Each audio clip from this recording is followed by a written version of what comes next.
महाकवि सुमित्रानंदन पंत ने मुझसे एक बार पूछा कि भारत के धर्माकाश में वे कौन 12 लोग हैं मेरी दृष्टि में जो सबसे चमकते हुए सितारे। मैंने उन्हें यह सूची दी: कृष्ण, पतंजलि, बुद्ध, महावीर, नागार्जुन, शंकर, गोरख, कबीर, नानक, मीरा, रामकृष्ण, कृष्णमूर्ति। सुमित्रानंदन पंत ने आंखें बंद कर ली, सोच में पड़ गए। सूची बनानी आसान भी नहीं है, क्योंकि भारत का आकाश बड़े नक्षत्रों से भरा है। किसे छोड़ो, किसे गिनो?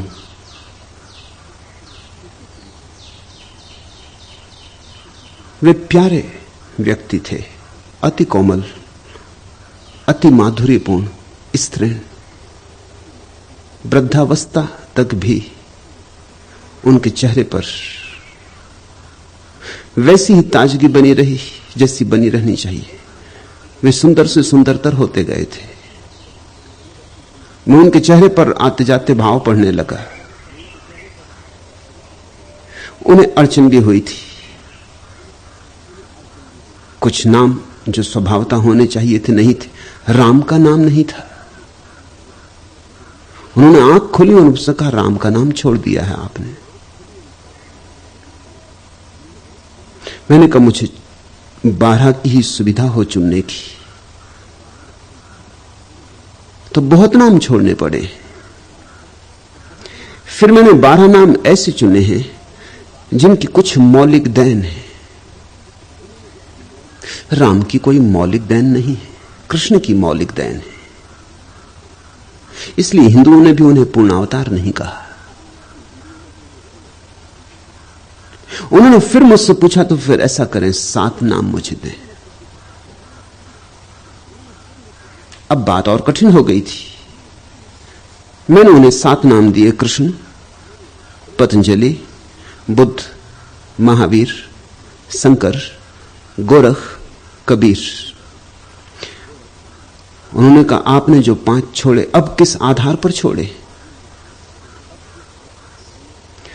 मैंने कहा, नागार्जुन बुद्ध में समाहित थे। जो बुद्ध में बीज रूप था उसी को नागार्जुन ने प्रकट किया है। नागार्जुन छोड़े जा सकते हैं। और जब बचाने की बात हो तो वृक्ष छोड़े जा सकते हैं, बीज नहीं छोड़े जा सकते, क्योंकि बीजों से फिर वृक्ष हो जाएंगे, नए वृक्ष हो जाएंगे। जहां बुद्ध पैदा होंगे वहां सैकड़ों नागार्जुन पैदा हो जाएंगे, लेकिन कोई नागार्जुन बुद्ध को पैदा नहीं कर सकता। बुद्ध तो गंगोत्री है, नागार्जुन तो फिर गंगा के रास्ते पर आए हुए एक तीर्थ स्थल है। प्यारे, मगर अगर छोड़ना हो तो तीर्थ स्थल छोड़े जा सकते हैं, गंगोत्री नहीं छोड़ी जा सकती। ऐसे ही कृष्णमूर्ति भी बुद्ध में समा जाते। कृष्णमूर्ति बुद्ध का नवीनतम संस्करण है, नूतनतम आज की भाषा में। पर भाषा का ही भेद है। बुद्ध का जो परम सूत्र था, अप दीपो भव, कृष्णमूर्ति बस उसकी ही व्याख्या है, एक सूत्र की व्याख्या, गहन, गंभीर, अति विस्तीर्ण, अति महत्वपूर्ण। पर अपने दीपक स्वयं बनो, अप दीपो भव, इसकी ही व्याख्या है। यह बुद्ध का अंतिम वचन था इस पृथ्वी पर। शरीर छोड़ने के पहले यह उन्होंने सार सूत्र कहा था। जैसे सारे जीवन की संपदा को, सारे जीवन के अनुभव को इस एक छोटे से सूत्र में समाहित कर दिया था। रामकृष्ण कृष्ण में सरलता से लीन हो जाते। मीरा, नानक, कबीर में लीन हो जाते। जैसे कबीर की ही शाखाएं जैसे कबीर में जो इकट्ठा था वह आधा नानक में प्रकट हुआ है और आधा मीरा में। नानक में कबीर का पुरुष रूप प्रकट हुआ है, इसलिए सिख धर्म अगर क्षत्रिय का धर्म हो गया, योद्धा का, तो आश्चर्य नहीं है। मीरा में कबीर का स्त्रीण रूप प्रकट हुआ है, इसलिए सारा माधुरी, सारी सुगंध, सारा सुवास, सारा संगीत मीरा के पैरों में घुंघरू बन के बजा है। मीरा के इकतारे पर कबीर की नारी गाई है, नानक में कबीर का पुरुष बोला है। दोनों कबीर में समाहित हो जाते। इस तरह मैंने कहा, मैंने ये 7 की सूची बनाई। अब उनकी उत्सुकता बहुत बढ़ गई थी। उन्होंने कहा और अगर 5 की सूची बनानी पड़े, तो मैंने कहा काम मेरे लिए कठिन होता जाएगा। मैंने ये सूची उन्हें दी, कृष्ण, पतंजलि, बुद्ध, महावीर, गोरख। क्योंकि कबीर को गोरख में लीन किया जा सकता है। गोरख मूल है, गोरख को नहीं छोड़ा जा सकता। और शंकर तो कृष्ण में सरलता से लीन हो जाते। कृष्ण के ही एक अंग की व्याख्या है, कृष्ण के ही एक अंग का दार्शनिक विवेचन है। तब तो वे बोले बस एक बार और, अगर 4 ही रखने हो।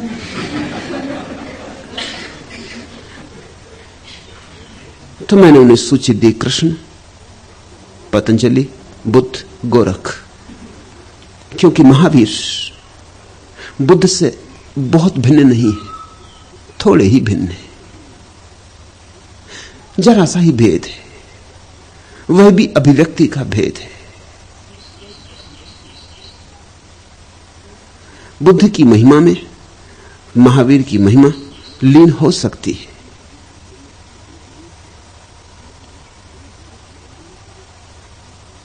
वे कहने लगे बस एक बार और। आप 3 व्यक्ति चुने। मैंने कहा अब असंभव है, अब इन 4 में से मैं किसी को भी छोड़ ना सकूंगा। फिर मैंने उन्हें कहा जैसे 4 दिशाएं हैं, ऐसे ये 4 व्यक्तित्व हैं। जैसे काल और क्षेत्र के 4 आयाम हैं, ऐसे ये 4 आयाम हैं। जैसे परमात्मा की हमने 4 भुजाएं सोची हैं, ऐसी ये 4 भुजाएं हैं। ऐसे तो एक ही है, लेकिन उस एक की 4 भुजाएं। अब इनमें से कुछ छोड़ना तो हाथ काटने जैसा होगा, यह मैं न कर सकूंगा।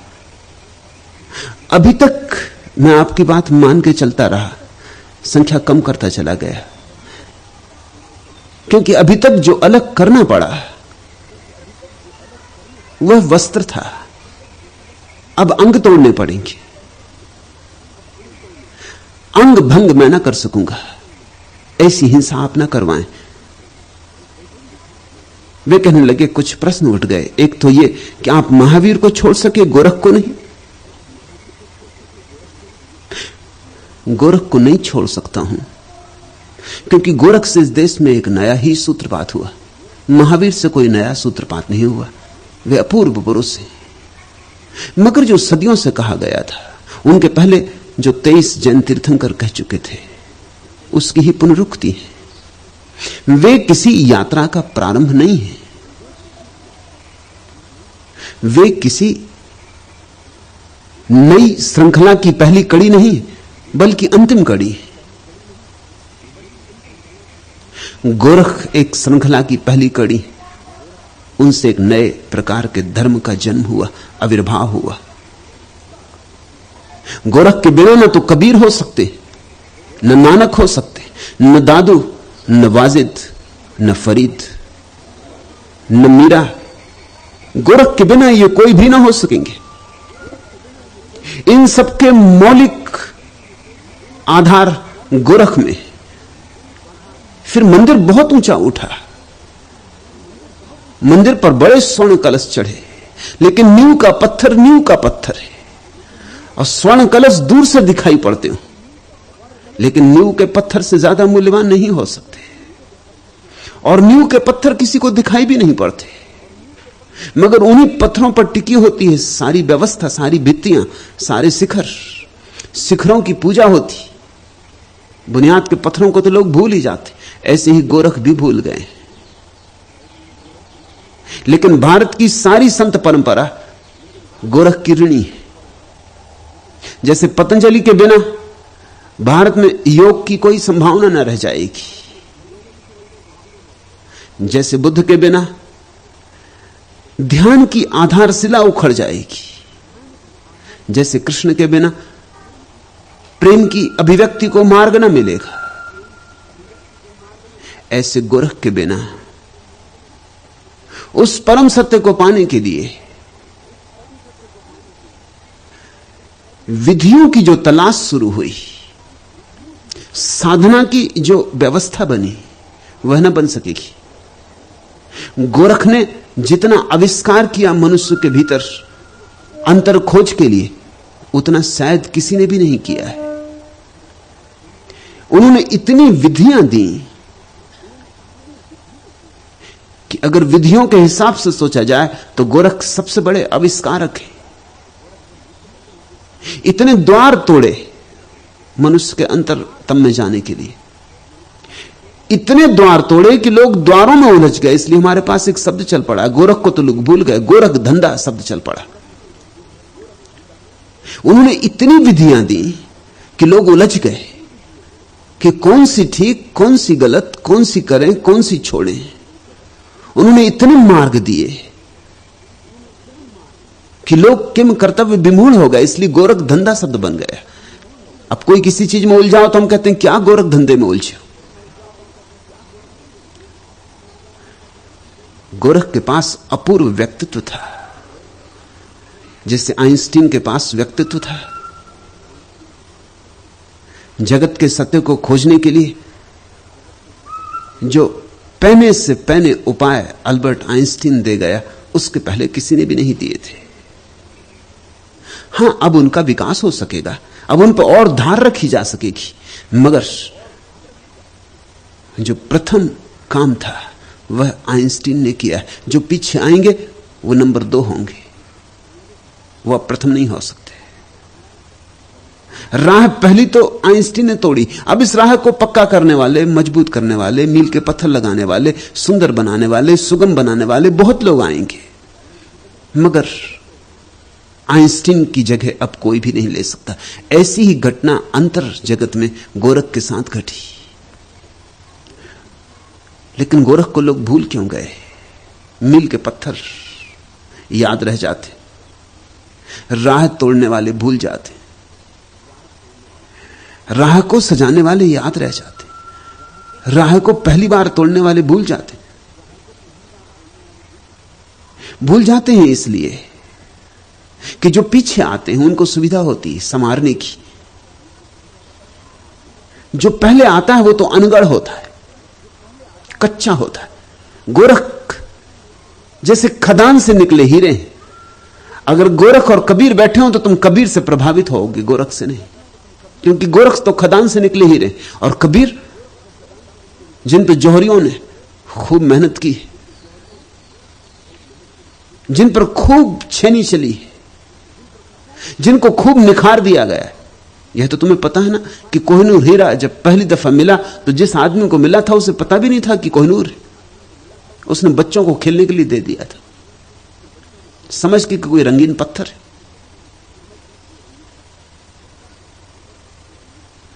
गरीब आदमी था, उसके खेत से बहती हुई एक छोटी सी नदी की धार में कोहिनूर मिला था।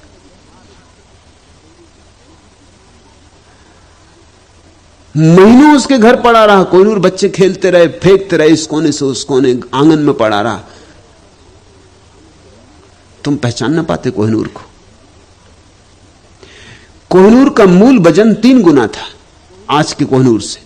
फिर उस पर धार रखी गई, निखार किए गए, काटे गए, उसके पहलू उभारे गए। आज सिर्फ 1/3 वजन बचा है, लेकिन दाम करोड़ों गुना ज्यादा हो गए। वजन कम होता गया, दाम बढ़ते गए, क्योंकि निखार आता गया और निखार। कबीर और गोरख साथ बैठे हो, तुम गोरख को शायद पहचानो ही ना, क्योंकि गोरख तो अभी गोलकोंडा की खदान से निकले कोहिनूर हीरे। कबीर तो बड़ी धार रखी जा चुकी, जौहरी मेहनत कर चुके। कबीर तुम्हें पहचान में आ जाएंगे। इसलिए गोरख का नाम भूल गया, बुनियाद के पत्थर भूल जाते। गोरख के वचन सुनकर तुम चौंकोगे। थोड़ी धार रखनी पड़ेगी, अनगढ़ है। वही धार रखने का काम मैं यहां कर रहा हूं। जरा तुम्हें पहचान आने लगेगी, तुम चमत्कृत होोगे। जो भी सार्थक है गोरख ने कह दिया है, जो भी मूल्यवान है कह दिया है। तो मैंने सुमित्रानंदन पंत को कहा कि गोरख को न छोड़ सकूंगा, और इसलिए 4 से और अब संख्या कम नहीं की जा सकती। उन्होंने सोचा होगा स्वभावता कि मैं गोरख को छोड़ूंगा, महावीर को बचाऊंगा। महावीर कोहिनूर है, अभी कच्चे हीरे नहीं है खदान से निकले। एक पूरी परंपरा है 23 तीर्थंकरों की, हजारों साल की, जिसमें धार रखी गई है, पैने किए गए हैं, खूब समुज्वल हो गए। तुम देखते हो 24वें तीर्थंकर है महावीर, बाकी 23 के नाम लोगों को भूल गए। जो जैन नहीं है वो तो 23 के नाम गिना ही ना सकेंगे, और जो जैन है वो भी 23 का नाम क्रमबद्ध रूप से ना गिना सकेंगे, उनसे भी भूल चूक हो जाएगी। महावीर तो अंतिम है। मंदिर का कलश, मंदिर के कलश याद रह जाते, फिर उनकी चर्चा होती रहती। बुनियाद के पत्थरों की कौन चर्चा करता है? आज हम बुनियाद के एक पत्थर की बात शुरू करते। इस पर पूरा भवन खड़ा है भारत के संत साहित्य का, इस एक व्यक्ति पर सब दारमदार है। इसने सब कह दिया है जो धीरे धीरे बड़ा रंगीन हो जाएगा, बड़ा सुंदर हो जाएगा, जिस पर लोग सदियों तक साधना करेंगे, ध्यान करेंगे, जिसके द्वारा न मालूम कितने सिद्ध पुरुष पैदा होंगे।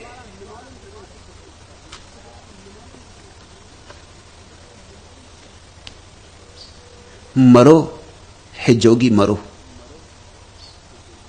ऐसा अद्भुत वचन। कहते हैं मर जाओ, मिट जाओ, बिल्कुल मिट जाओ। मरो वे जोगी मरो, मरो मरण है मीठा, क्योंकि मृत्यु से ज्यादा मीठी और कोई चीज इस जगत में नहीं। तिस मरणी मरो, और ऐसी मृत्यु मरो जिस मरणी गोरख मरि दीठा। जिस तरह से मर के गोरख को दर्शन उपलब्ध हुआ, ऐसे ही तुम भी मर जाओ और दर्शन को उपलब्ध हो जाओ।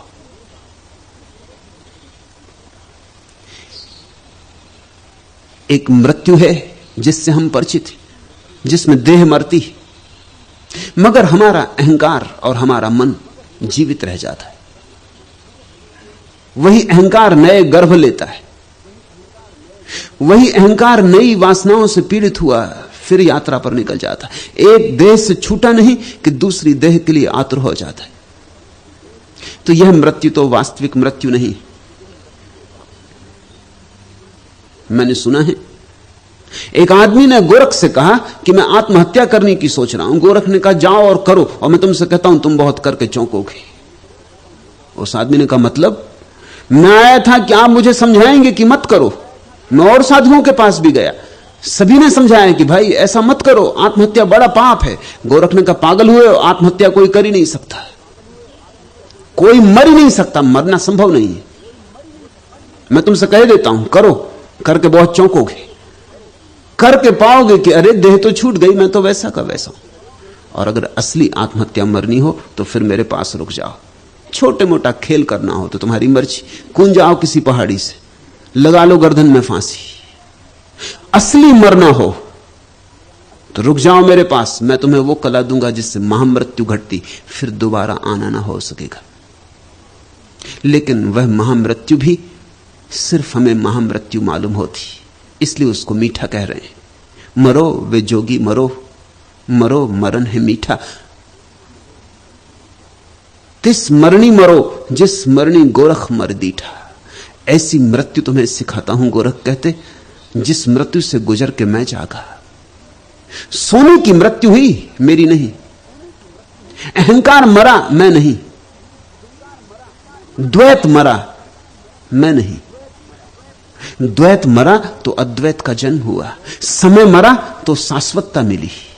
वो जो क्षुद्र सीमित जीवन था टूटा तो बूंद सागर हो गई। हां, निश्चित ही जब बूंद सागर में गिरती है तो एक अर्थ में मर जाती, बूंद की तरह मर जाती, और एक अर्थ में पहली बार महाजीवन उपलब्ध होता है, सागर की भांति जीती है। रहीम का वचन है, बिंदु भी सिंधु समान, को अचरज कासों कहे, हेरनहार हैरान, रहीमन अपने आपने। रहीम कहते हैं बिंदु भी सिंधु के समान है, को अचरज कासों कहें, किससे कहें, कौन मानेगा। बात इतनी विस्मयकारी है, कौन स्वीकार करेगा कि बिंदु और सिंधु के समान है, कि बूंद सागर है, कि अणु में परमात्मा विराजमान है, कि क्षुद्र यहां कुछ भी नहीं है, कि सभी में विराट समाविष्ट है। बिंदु भी सिंधु समान, को अचरज कासो कहें। ऐसे अचरज की बात है, किसी से कहो कोई मानता नहीं। अचरज की बात ऐसी है, जब पहली दफा खुद भी जाना था तो मानने का मन न हुआ था। हेरनहार हैरान, जब पहली दफा खुद देखा था तो मैं खुद ही हैरान रह गया था। हेरनहार हैरान, रहीमन अपने आप ने। देखता था खुद को और हैरान होता था, क्योंकि मैंने तो सदा यही जाना था कि क्षुद्र हूं। लेकिन स्वयं का विराट तभी अनुभव में आता है जब क्षुद्र की सीमाएं कोई तोड़ देता है, क्षुद्र का अतिक्रमण करता है जब कोई। अहंकार होकर तुमने कुछ कमाया नहीं, गमाया है। अहंकार निर्मित करके तुमने कुछ पाया नहीं, सब खोया है। बूंद रह गए हो, बड़ी छोटी बूंद रह गए हो। जितने अकड़ते हो उतने छोटे होते जाते हो। अकड़ना और अहंकार को मजबूत करता है। जितने गलोगे उतने बड़े हो जाओगे, जितने पिघलोगे उतने बड़े हो जाओगे। अगर बिल्कुल पिघल जाओ, वाष्पीभूत हो जाओ, तो सारा आकाश तुम्हारा है। गिरो सागर में तो तुम सागर हो जाओ, उठो आकाश में वाष्पीभूत होकर तो तुम आकाश हो जाओ। तुम्हारा होना और परमात्मा का होना एक ही है। बिंदु भी सिंधु समान, को अचरज कासों कहें। लेकिन जब पहली दफे तुम्हें भी अनुभव होगा, तुम भी एकदम गूंगे हो जाओगे।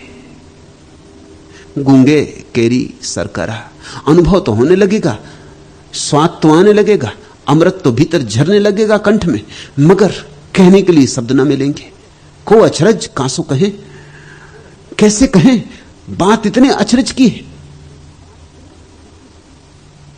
जिन्होंने हिम्मत करके कहा अहम ब्रह्मास्मि, सोचते हो कोई मानता है? मंसूर ने कहा अनल हक, कि मैं परमात्मा हूं, सूली पे चढ़ा दिया लोगों ने। जीसस को मार डाला, क्योंकि जीसस ने यह कहा कि वह जो आकाश में है मेरा पिता और मैं, हम दोनों एक ही, पिता और बेटा दो नहीं। यहूदी क्षमा न कर सके। जब भी किसी ने घोषणा की है भगवत्ता की, तभी लोग क्षमा नहीं कर सके। बात ही ऐसी है, को अचरज कासों कहें, किससे कहने जाओ? जिससे कहोगे वही इंकार करने लगेगा। कल गुरुकुल कांगड़ी के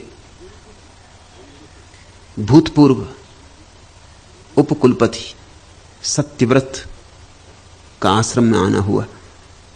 दर्शन उन्हें आश्रम दिखाने ले गई। सत्यव्रत ने उपनिषद पर किताबें लिखी, वेदों के ज्ञाता हैं। इस देश में कुछ थोड़े ही लोग वेद को इतनी गहराई से जानते होंगे जैसा सत्यव्रत जानते। उनके वक्तव्य, उनके विचार मैंने पढ़े। मगर उनका भी प्रश्न दर्शन से यही था कि आप अपने गुरु को भगवान क्यों कहती? उनका भी ऐसे हमारे पंडित में और हमारे अज्ञानी में जरा भी भेद नहीं होता। दर्शन ने ठीक उत्तर दिया उन्हें। दर्शन ने कहा भगवान तो आप भी हैं, मगर आपको इसका स्मरण नहीं। और उन्हें स्मरण आ गया है। मुंहतोड़ जवाब था, दो टूक जवाब था। और पंडित जब कोई इस आश्रम में आया तो ध्यान रखना, ऐसा ही ठीक ठीक जवाब देना। उपनिषद पर किताबें लिखी सत्यव्रत ने, जरूर अहम ब्रह्मास्मि शब्द के करीब आए होंगे। ऐसा कौन है जो नहीं आया है? जरूर ये महावाक्य सोचा होगा, विचारा होगा, तत्वमसि श्वेत केतु, हे श्वेत केतु तू वही है। और इस पर विवेचन भी किया होगा, इस पर व्याख्यान भी दिए होंगे। लेकिन यह बात ऊपर ऊपर गुजर गई, इससे तो सीधी सादी दर्शन में ज्यादा गहरी उतर गई। यह पांडित ही रहा, थोथा कचरे जैसा, इसका कोई मूल्य नहीं, दो कौड़ी इसका मूल्य नहीं।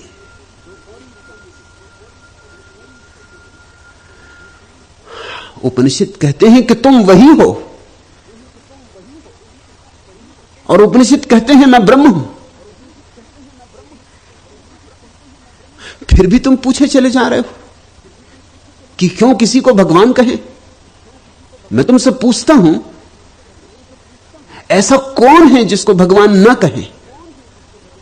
रामकृष्ण से किसी ने पूछा भगवान कहां है? तो रामकृष्ण का ये मत पूछो, ये पूछो कि कहां नहीं है। नानक को काबा के पुरोहितों ने कहा पैर हटा लो काबा की तरफ से, शर्म नहीं आती? साधु होकर पवित्र मंदिर की तरफ पैर किए हो। नानक ने कहा मेरे तुम पैर उस तरफ हटा दो जिस तरफ पवित्र परमात्मा ना हो। मैं क्या करूं, कहां पैर रखूं? किसी तरफ तो पैर रखूंगा, लेकिन वह तो सब तरफ मौजूद है। सभी दिशाओं को उसी ने घेरा है। लेकिन मुझे चिंता नहीं होती, नानक ने कहा, क्योंकि वही बाहर है, वही भीतर है। उसका ही पत्थर है, उसके ही पैर हैं। मैं भी क्या करूं? मैं बीच में कौन हूं? दर्शन ने ठीक कहा कि जाग जाएंगे तो आपको भी पता चलेगा कि भगवान ही विराजमान है। इससे ही मैं चकित होता हूं कि जिनको हम तथाकथित ज्ञानी कहते हैं, और यही ज्ञानी लोगों को चलाते हैं, अंधा अंधा ठेलिया, दोनों कूप पड़ंत,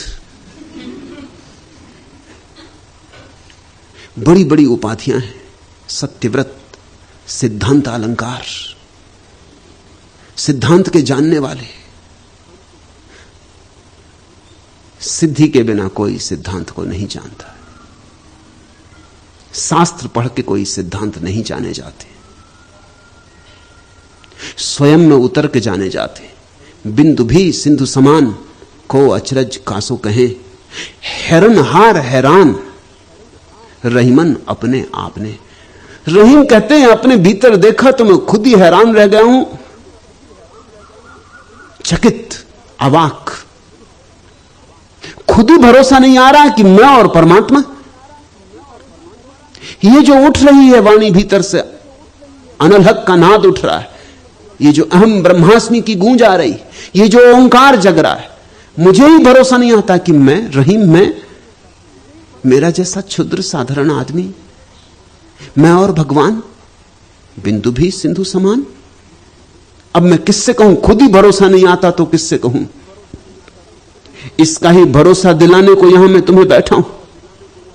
यह भरोसा आ जाए तो समझना सत्संग हुआ। मेरे पास बैठ बैठ के सिद्धांत अलंकार मत बन जाना, सिद्ध बनो।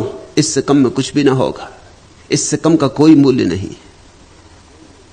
मरने की कला सीखो, मरो है जोगी मरो, बूंद की तरह मरो तो समुद्र की तरह हो जाओ।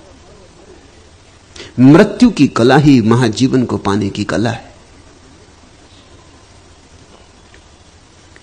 बस्ती न शून्यम, शून्यम न बस्ती, अगम अकोजर ऐसा, गगन शिशिर में बालक बोले, ताका नाव धरोगे कैसा। बस्ती न शून्यम, ना तो हम कह सकते हैं परमात्मा है और ना कह सकते हैं नहीं है। सोचना, विचारना, परमात्मा नहीं और है दोनों का जोड़ है, इसलिए दोनों के पार है। न तो आस्तिक जानता है उसे, न नास्तिक जानता है उसे। न तो आस्तिक धार्मिक है, न नास्तिक। स्वभावतः नास्तिक तो धार्मिक है ही नहीं। तुम जिसे आस्तिक कहते हो वह भी धार्मिक नहीं है। तुम्हारे आस्तिक और नास्तिक एक ही सिक्के के दो पहलू हैं।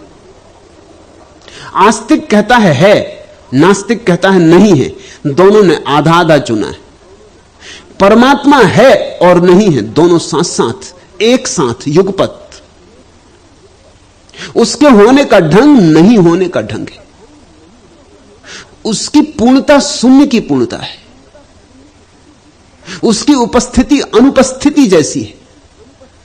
परमात्मा में सारे विरोध, सारे विरोधाभास समाहित होते, और यह सबसे बुनियादी विरोध है या नहीं। अगर कहो है तो आधा ही रह जाएगा। फिर जब चीजें नहीं हो जाती तो कहां जाती।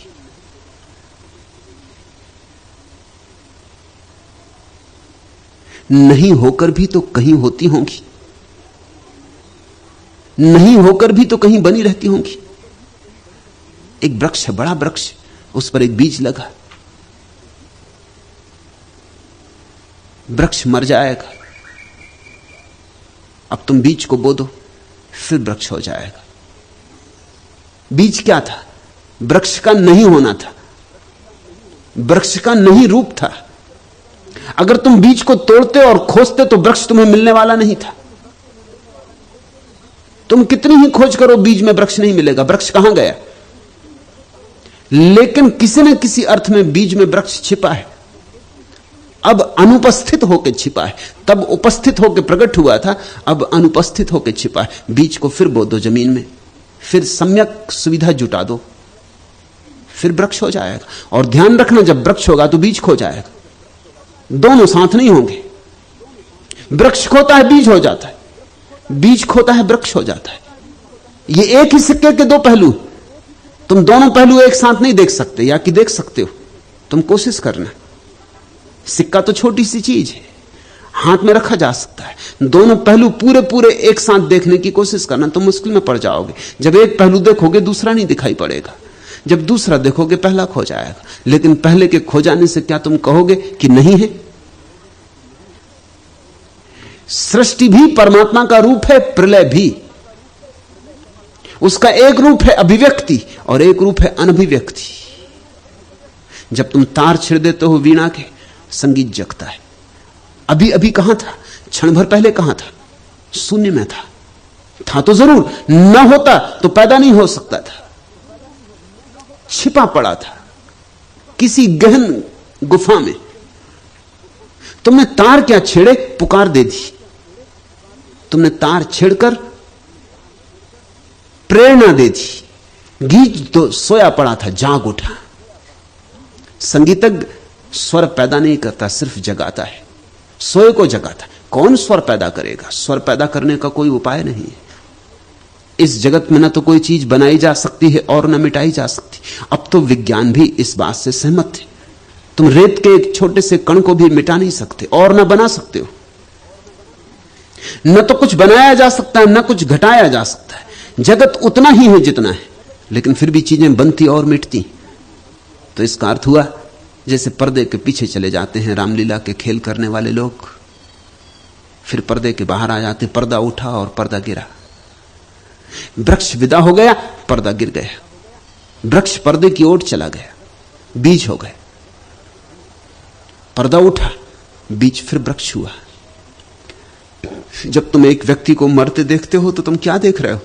परमात्मा का नहीं रूप। अभी था, अब नहीं। तो जो था वही नहीं हो जाता है, और जो नहीं है वो फिर है हो जाएगा। आस्तिक भी आधे को चुनता है, नास्तिक भी आधे को चुनता है। दोनों में कुछ फर्क नहीं। तराजू के एक एक पल्ले को चुन लिया है दोनों ने तराजू तोड़ डाला है। तराजू के दोनों पल्ले चाहिए। तराजू दोनों पल्लों का जोड़ है और जोड़ से कुछ ज्यादा भी।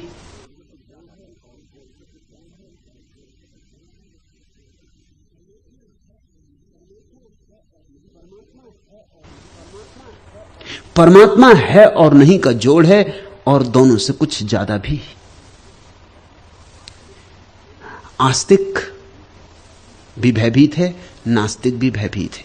तुम आस्तिक और नास्तिक के भय को अगर समझोगे तो तुम्हें एक बड़ी हैरानी की बात पता चलेगी कि दोनों में जरा भी भेद नहीं। दोनों की बुनियादी आधारशिला भय है। आस्तिक भयभीत है कि पता नहीं मरने के बाद क्या हो, पता नहीं जन्म के पहले क्या था, पता नहीं अकेला रह जाऊंगा, पत्नी छूट जाएगी, मित्र छूट जाएंगे, पिता छूट जाएंगे, मां छूट जाएगी, परिवार छूट जाएगा, सब बसाया था सब छूट जाएगा, अकेला रह जाऊंगा निर्जन की यात्रा पर। कौन मेरा संगी, कौन मेरा साथी? परमात्मा को मान लो, उसका भरोसा साथ देगा, वह तो साथ होगा। आस्तिक भी डर के कारण परमात्मा को मान रहा है। मंदिर मस्जिदों में जो लोग झुके हैं घुटनों के बल और प्रार्थना कर रहे हैं, उनकी प्रार्थनाएं भय से निकल रही, और जब भी प्रार्थना भय से निकलती गंदी हो जाती। तुम्हारी प्रार्थना के कारण मंदिर भी गंदे हो गए। तुम्हारी प्रार्थनाओं की गंदगी के कारण मंदिर भी राजनीति के अड्डे हो गए। वहां भी लड़ाई झगड़ा है, हिंसा वैमनस्य प्रतिस्पर्धा है। मंदिर और मस्जिद सिवाय लड़ाने के और कोई काम करते ही नहीं।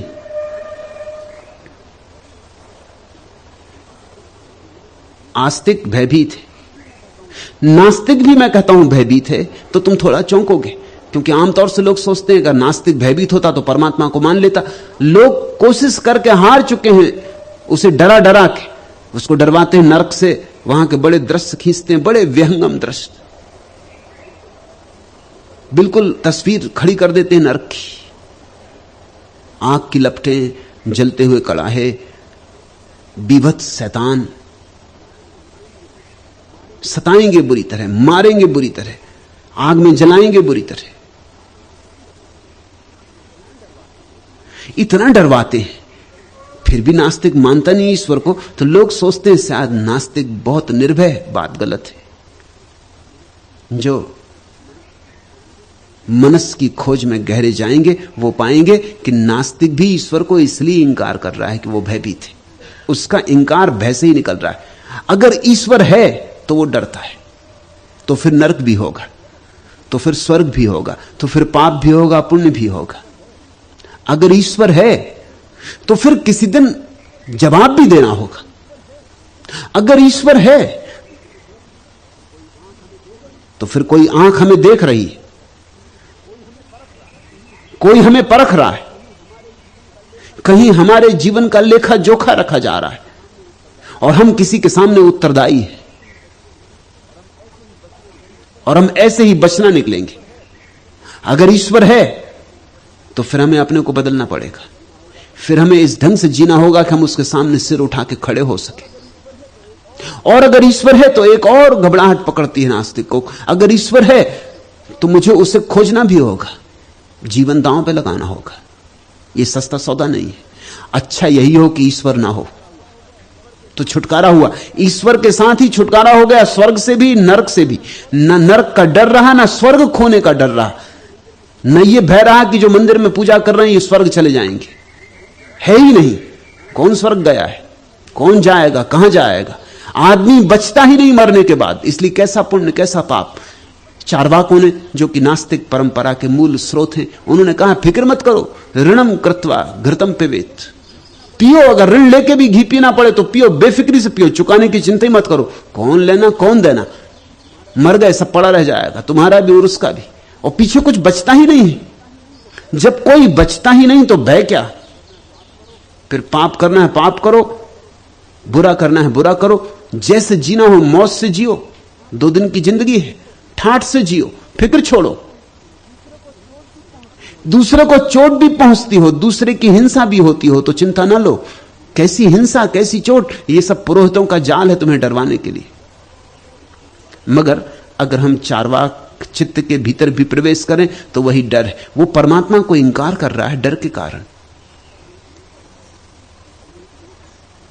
तुमने ख्याल किया, अनेक लोग हैं जो भूत प्रेत को इंकार करते हैं सिर्फ डर के कारण। तुम्हारा उनसे परिचय होगा कि नहीं नहीं कोई भूत प्रेत नहीं, लेकिन जब वो कहते हैं नहीं नहीं कोई भूत प्रेत नहीं, जरा उनके चेहरे पर गौर करो। एक महिला एक बार मेरे घर मेहमान हुई, उसे ईश्वर में भरोसा नहीं, वो कहे ईश्वर है ही नहीं। मैंने कहा छोड़ ईश्वर के, भूत प्रेत को मानती? उसने कहा बिल्कुल नहीं, सब बकवास है। मैंने कहा तू ठीक से सोच ले, क्योंकि आज मैं हूं, तू है और ये घर है। भगवान का तो मैं नहीं कह सकता कि तुझे प्रत्यक्ष करवा सकता हूं, लेकिन भूत प्रेत का करवा सकता हूं। उसने कहा आप भी कहां की बातें कर रहे हैं, भूत प्रेत होते ही नहीं। लेकिन मैं देखने लगा, वो घबराने लगी, वो इधर उधर देखने लगी, रात गहराने लगी। मैंने कहा फिर ठीक है, मैं तुझे बता देता हूं। उसने कहा मैं मानती नहीं, आप क्या मुझे बताएंगे? मैं बिल्कुल नहीं मानती। मैंने कहा मानने न मानने का सवाल नहीं है। ये घर जिस जगह बना है, यहां कभी एक धोबी रहता था, पहले महायुद्ध के समय। उसकी नई नई शादी हुई, बड़ी प्यारी दुल्हन घर आई, और सब तो सुंदर था दुल्हन का। एक ही खराबी थी कि कानी थी, गोरी थी बहुत, सब अंग सुडौल थे, बस एक आंख नहीं थी। उसका चित्र मैंने खींचा। धोबी को युद्ध पर जाना पड़ा, पहले ही महायुद्ध में भर्ती कर लिया गया। चिट्ठियां आती रही, अब आता हूं तब आता हूं, और धोबन प्रतीक्षा करती रही। वो कभी आया नहीं, वो मारा गया युद्ध में। धोबन उसकी प्रतीक्षा करते करते मर गई और प्रेत हो गई, और अभी भी इसी मकान में रहती और प्रतीक्षा करती कि शायद धोबी लौट आए। एक ही उसकी आंख है, गोरी चिट्टी औरत है, काले लंबे बाल है, लाल रंग की साड़ी पहनती। वो मुझसे कहा मैं मानती ही नहीं, मगर लेकिन देखने लगा कि वो घबरा के इधर उधर देखने लगे। मैंने कहा मैं तुझे इसलिए कह रहा हूं कि तू पहली दफा नई इस घर में रुक रही है आज रात। इस घर में जब भी कोई नया आदमी रुकता है तो वो धोबन रात आके उसकी चादर उघाड़ के देखती कि कहीं धोबी लौट तो नहीं आया। उसके चेहरे पर पीलापन आने लगा। उसने कहा आप क्या बातें कर रहे हैं, आप जैसा बुद्धिमान आदमी भूत प्रेत में मानता है? मैंने कहा मानने का सवाल नहीं, लेकिन तुझे चेताना भी जरूरी है, नहीं तो तू डर जाएगी ज्यादा। अब तेरे को मैंने बता दिया, अगर कोई कानी औरत गोरी चिट्टी लाल साड़ी में तेरी चादर हटा दे तो घबराना मत, वो नुकसान किसी का कभी नहीं करती। चादर पटक के पैर फटक के भी वापस चली जाती। और एक लक्षण और उसका मैं बता दूं, जिनके घर में उन दिनों मेहमान था, उनको रात दांत पीसने की आदत है। तो रात में वो कोई 10-5 दफा दांत पीसने लगते। तो मैंने उस औरत की एक आदत और तुझे बता दूं, जब वो आएगी कमरे में तो दांत पीसती हुई आती है, स्वभावता। कितनी प्रतीक्षा करे, जमाने बीत गए, उस औरत का प्रेम क्रोध से भरी आती। धोबी धोखा दे गया, अब तक नहीं आया। तो दांत पीसती, तुझे दांत पीसने की आवाज सुनाई पड़ेगी पहले। उसने कहा आप क्या बातें कर रहे हैं, मैं मानती ही नहीं, आप बंद करें ये बातचीत, आप व्यर्थ मुझे डरा रहे हैं। मैंने कहा तू अगर मानती नहीं तो डरने का कोई सवाल ही नहीं। ऐसी बात चलती रही, रात 12 बज गए। तब मैंने उसको कहा तू जा कमरे में सो जा। वो कमरे में गई। संयोग की बात, वो बिस्तर पर लेटी कि उन सज्जन ने दांत पीसे। वो बगल के कमरे में सो रहे थे। मुझे पक्का भरोसा ही था, उन पर आश्वासन किया जा सकता। 10 दफे तो वो पीसते ही हैं रात में, कम से कम वो पीसेंगे कभी ना कभी। उसने जाके बिस्तर पर बैठी, प्रकाश बुझाया और उन्होंने दांत पीसे। चीख मार दी उसने। मैं भागा पहुंचा, प्रकाश जलाया, वो तो बेहोश पड़ी और कोने की तरफ मुझे बता रही। वो खड़ी।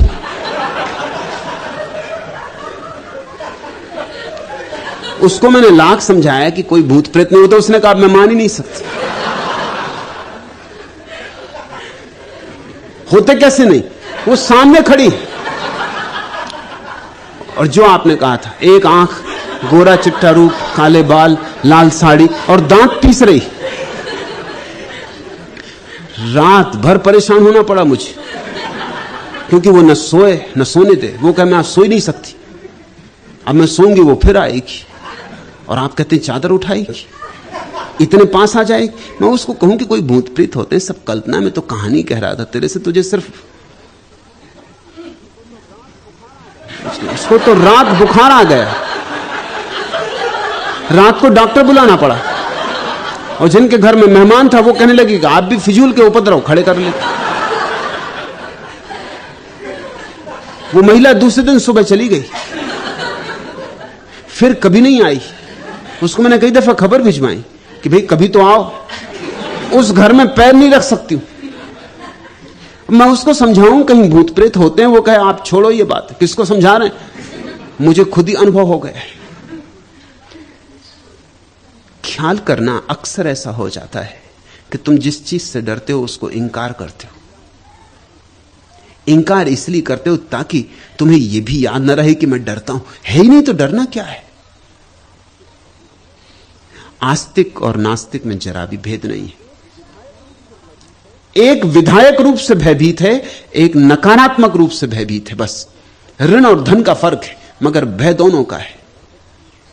नास्तिक डर के कारण कह रहा है ईश्वर नहीं है, क्योंकि ईश्वर मानना तो फिर उसके पीछे और बहुत कुछ मानना पड़ता है जो उसे कपाता है।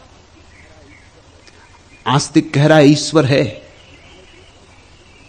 विधायक रूप से भयभीत है। वो कह रहा है ईश्वर है, अगर मैं उसको न मानूं, उसकी स्तुति ना करूं, प्रार्थना पूजा ना करूं, उसको मनाऊं ना, तो सताया जाऊंगा। धार्मिक व्यक्ति कहता है ईश्वर के दोनों रूप हैं। ईश्वर आस्तिक और नास्तिक दोनों की धारणाओं, विश्वासों के पार है। बस्ती न शून्यम, न तो वह है ऐसा कह सकते, न कह सकते कि नहीं है। शून्यम न बस्ती, न कह सकते कि शून्य है, न कह सकते कि पूर्ण है। अगम अगोचर, ऐसा ऐसा अगम्य है, हमारा कोई शब्द उसको माप नहीं सकता। हमारे शब्द छोटी छोटी चाय की चम्मचों जैसे, वह सागर जैसा। इन चाय की चम्मचों में सागर को नहीं भरा जा सकता, और न सागर को नापा जा सकता है। हमारे सब माप बड़े छोटे, हमारे हाथ बड़े छोटे, हमारी सामर्थ्य बड़ी छोटी है। उसका विस्तार अनंत है, वह असीम है। अगम अगोचर ऐसा। रहीमन बात अगम्य की, कहनी सुननी की नाही। जे जानती ते कहत नहीं, कहत ते जानती नाही। रहीमन बात अगम्य की, वह इतना अगम्य है। अगम्य शब्द का अर्थ समझना। अगम्य का अर्थ होता है जिसकी हम था ना पा सके, अथाह है।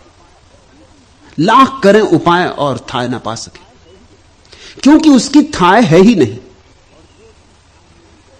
और जो उसकी थाह लेने गए हैं वो धीरे धीरे उसी में लीन हो गए। कहते हैं दो नमक के पुतले एक बार सागर की थाह लेने गए थे। छलांग लगा दी सागर में, भीड़ इकट्ठी हो गई थी, मेला भरा था सागर के तट पर, सारे लोग आ गए थे।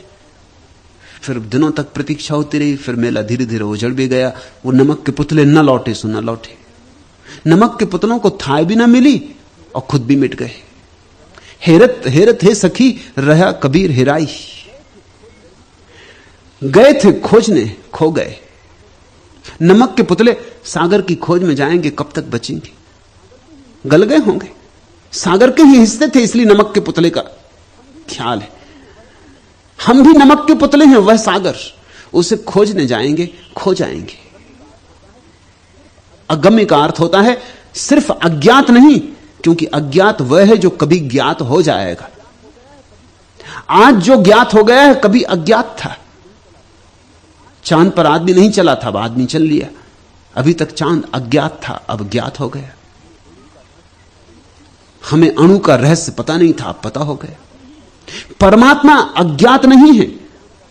यही धर्म और विज्ञान का भेद है। धर्म कहता है जगत में तीन तरह की बातें, ज्ञात जो जान लिया गया, अज्ञात जो जान लिया जाएगा, और अज्ञेय जो न जाना गया है और न जाना जाएगा। विज्ञान कहता है जगत में सिर्फ दो ही चीजें हैं, ज्ञात और अज्ञात। विज्ञान दो हिस्सों में बांटता है जगत को, जो जान लिया गया और जो जान लिया जाएगा। बस उस एक अज्ञेय शब्द में ही धर्म का सारा सार छुपा है। कुछ ऐसा भी है जो न जाना गया और न जाना जाएगा, क्योंकि उसका राज यह है कि उसे खोजने वाला खो जाता है उसमें। रहीमन बात अगम्य की, कहनी सुननी की नहीं, और जब खोजने वाला ही खो गया तो कौन कहे, क्या कहे, कैसे कहे। सब शब्द बड़े छोटे, बड़े ओछे। तुम जीवन में भी अनुभव करते हो तो पाओगे। उठे सुबह सुबह, बगीचे में सूरज उगने लगा, वृक्ष जगने लगे, धरती की सौंधी सौंधी सुगंध उठने लगी। अभी अभी वर्षा हुई होगी, घास के पत्तों पर ओस की बूंदें मोतियों जैसी चमकने लगी, पक्षी गीत गाने लगे, कोई मोर नाचा, कोई कोयल कूकी, फूल खिले, कमलों ने अपनी पखड़ियां खोल दी। ये सब तुम देख रहे हो, ये अगोचर भी नहीं है, गोचर है। ये अज्ञात भी नहीं, तुम्हें ज्ञात है। ये सारा सौंदर्य तुम अनुभव कर रहे हो। तुमसे कोई पूछे कह डालो एक शब्द में, क्या कहोगे? इतना ही कहोगे सुंदर था, बहुत सुंदर था। मगर यह भी कोई कहना है, इस बहुत सुंदर में न तो सूरज की किरण है, न माटी की सौंधी सुगंध है, न कमल के खिलते हुए पखड़ियां हैं, न पक्षियों के गीत हैं, न शबनम के मोती हैं, न वृक्षों की हरियाली है, न मुक्त आकाश है। कुछ भी तो नहीं। बहुत सुंदर में क्या है? कुछ भी तो नहीं। वर्णमाला के थोड़े से अक्षर है। ऐसे ही समझो जैसे दिया शब्द लिखकर और दीवार पर टांग दो तो रात कोई प्रकाश थोड़ी हो जाएगा। अंधेरी रात है सो अंधेरी रहेगी। दिए की बातों से रोशनी तो नहीं होती। पिकासो से एक महिला ने कहा कि कल आपके द्वारा बनाई गई आपकी ही तस्वीर, सेल्फ पोर्ट्रेट, मैंने एक मित्र के घर में देखा। इतना सुंदर, इतना प्यारा कि मैं अपने को रोक ना पाई। मैंने उसे चूम लिया। पिकासो ने कहा फिर क्या हुआ? उस तस्वीर ने तुम्हें चूमा या नहीं? उसने कहा आप भी क्या बात करते, नहीं चूमा। तो पिकासो ने कहा फिर वो मेरी तस्वीर ना रही होगी।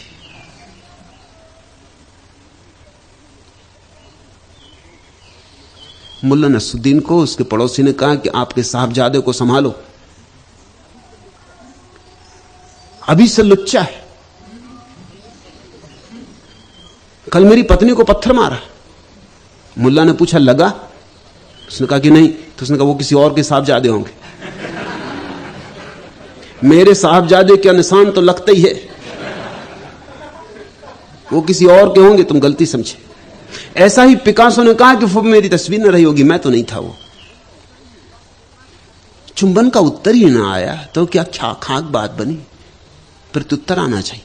तस्वीरों से प्रत्युत्तर नहीं आते, इसलिए तस्वीरें भी छोटी पड़ जाती। हमारे गीत भी छोटे पड़ जाते हैं, हमारे शब्द भी, शास्त्र भी छोटे पड़ जाते हैं। इस जगत में जो हम जानते हैं वो भी कहा नहीं जा सकता। किसी मां ने अपने बेटे को प्रेम किया, कैसे कहो? प्रेम शब्द में क्या है? कोई भी दोहराता है। कहो कि मुझे अपने बेटे से बहुत प्रेम है या अपनी पत्नी से बहुत प्रेम है, क्या मतलब? यहां तो लोग जो कहते हैं आइसक्रीम से प्रेम, कोई कहता मुझे मेरी कार से बहुत प्रेम है। जहां आइसक्रीम और कारों से प्रेम चल रहा है, प्रेम शब्द का अर्थ क्या रह गया? जब तुम कहते हो मुझे अपनी पत्नी से बहुत प्रेम है, तुम्हारी पत्नी हुई या आइसक्रीम? प्रेम का अर्थ क्या रहा? हमारे शब्द छोटे हैं, उन्हीं छोटे शब्दों का हम सब तरह से उपयोग करते हैं, सीमा है उनकी। जगत में जो अनुभव में आता है वो भी उनमें नहीं समाता। तो वो जो परम अनुभव है, आत्यंतिक अनुभव, जहां सब विचार शून्य हो जाते हैं, शांत हो जाते हैं, जहां व्यक्ति भाषा के पार निकल जाता है, जहां तर्क जाल पीछे छूट जाते हैं, जहां निर्विचार होता है, उसमें जिसकी प्रतीति होती उसे कह ना सकोगे जे जानती ते कहत नहीं। इसलिए जिन्होंने जाना है वे नहीं कह पाए, आज तक कोई भी नहीं कह पाया। तुम सोचते हो मैं तुमसे रोज कहता हूं, कह पाता हूं? नहीं, और सब कह लेता हूं, मगर वह अगम अगम ही रह जाता। उसके आसपास बहुत कुछ कह लेता हूं, लेकिन कोई तीर शब्द का उस निशान पर नहीं लगता। और सब कहा जा सकता है, लेकिन सब कहना इशारों से ज्यादा नहीं है। जो मैं कहता हूं उसको मत पकड़ लेना। जो कहता हूं वह तो ऐसा ही है जैसे मील का पत्थर और उस पर तीर का निशान लगा है कि दिल्ली 100 मील दूर है। उसी को पकड़ के मत बैठ जाना कि आ गए दिल्ली। मैं जो कहता हूं वह तो वैसे ही जैसे कोई अंगुली से चांद दिखा है। अंगुली को मत पूछने लगना। सारे शास्त्र चांद को बताई गई अंगुलियां हैं। चांद को कोई अंगुली प्रकट नहीं करती, लेकिन जो समझदार है वो इशारे को पकड़ लेते। समझदार को इशारा काफी। बुद्ध के पास एक आदमी आया, उसने कहा जो नहीं कहा जा सकता वही सुनने आया हूं।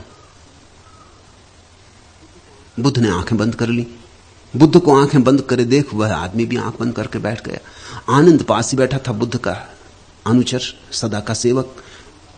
सजग हो गया कि मामला क्या, झपकी खा रहा होगा, बैठा बैठा करेगा क्या, जमाई ले रहा होगा।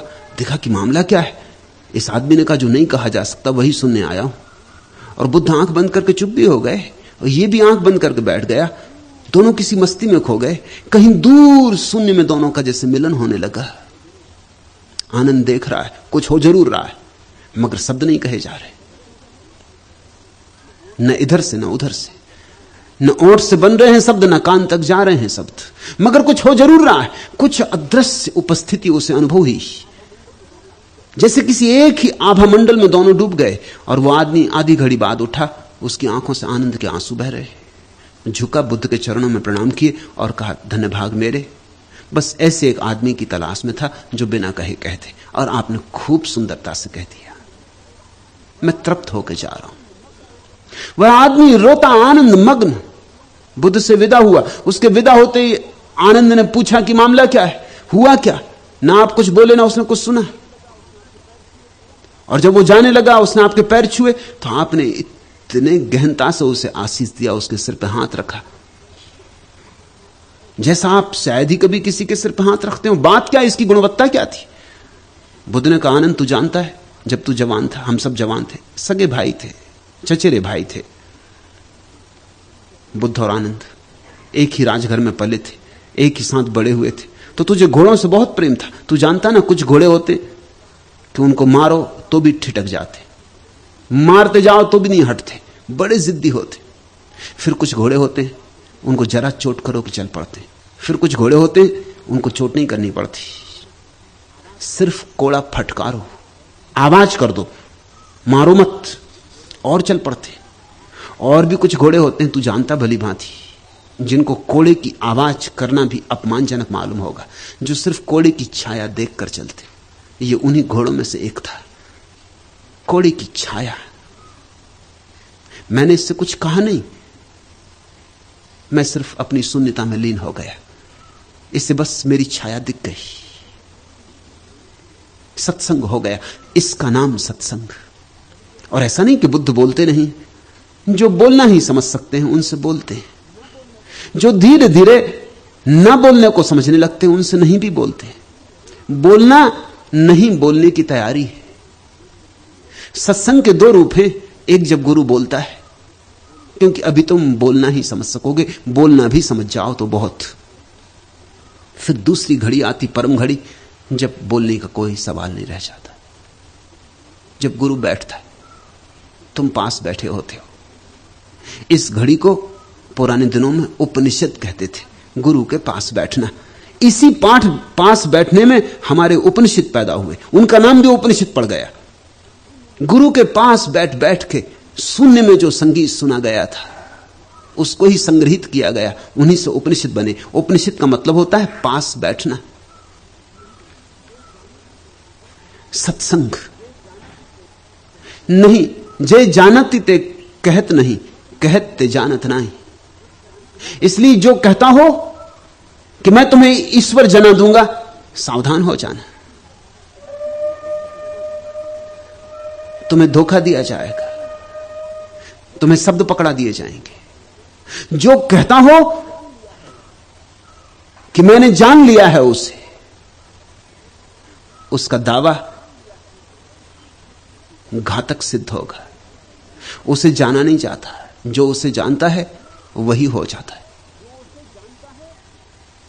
जो उसे जानता है उसमें और जो जाना जाता है उसमें भेद नहीं रह जाता। वहां ज्ञान, ज्ञाता और गे ऐसे खंड नहीं होते। वहां ज्ञाता गे में लीन हो जाता है, वहां गे ज्ञाता में लीन हो जाता। इसलिए उसे अगम्य कहते। उसकी फिर थाह नहीं मिलती, थाह लेने वाला ही खो गया। हेरत हेरत है सखी, रहा कबीर हेराई। बस्ती न शून्यम, शून्यम न बस्ती, अगम अगोचर ऐसा। गगन शिशिर में बालक बोले, ताका नाव धरोगे कैसा। और जब कोई इस अगम्य को झेलने को राजी हो जाता, जब कोई इस अगम्य में उतरने का साहस जुटा लेता है, वही साहस का नाम है मरो है जोगी मरो।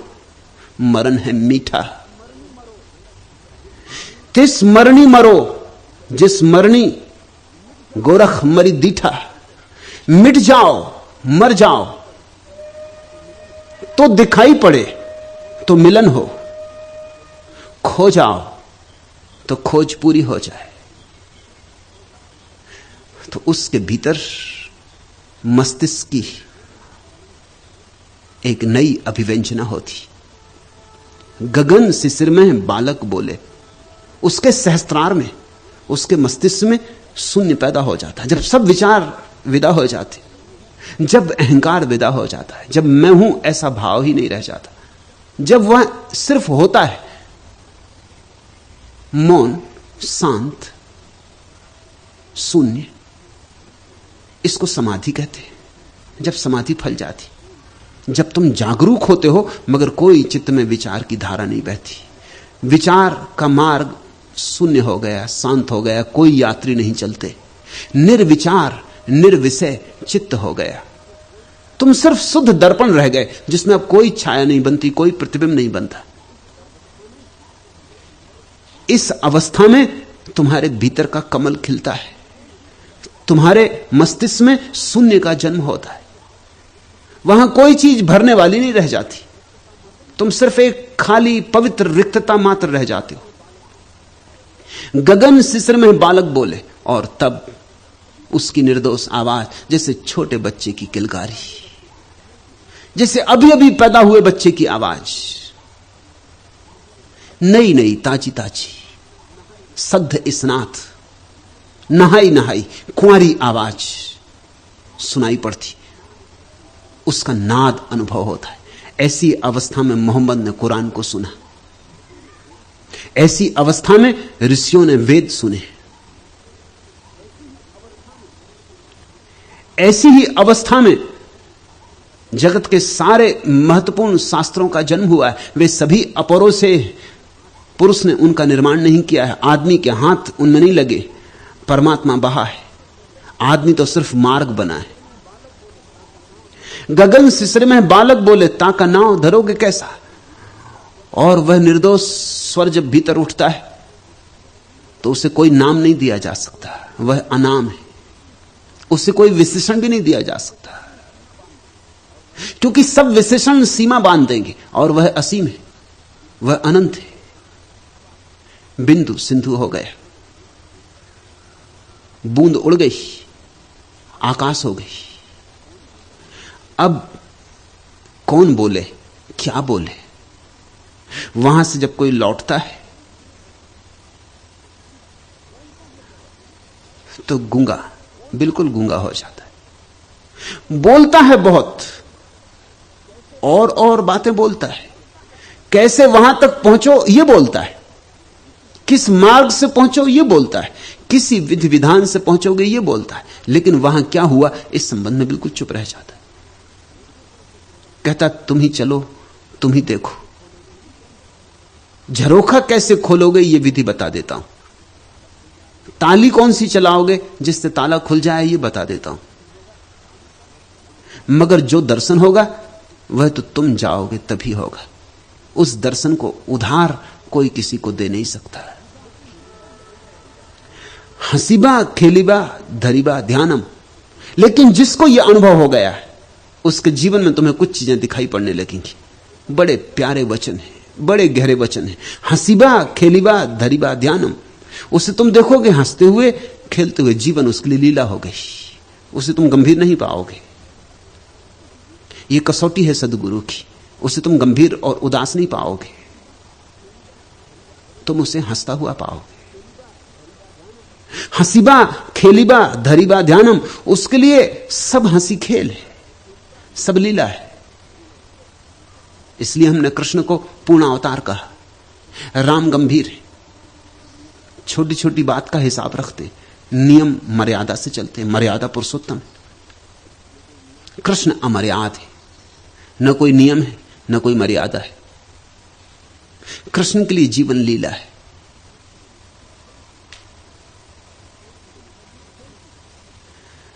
जीवन एक खेल है।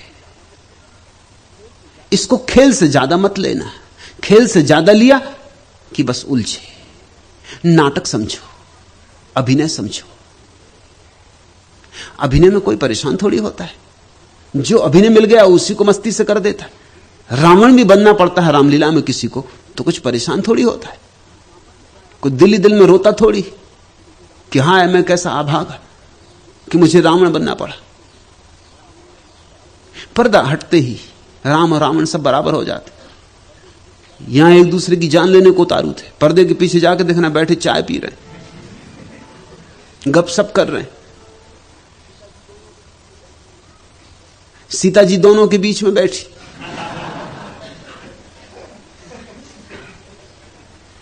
न कोई चुराने का सवाल है न कोई बचाने का सवाल है।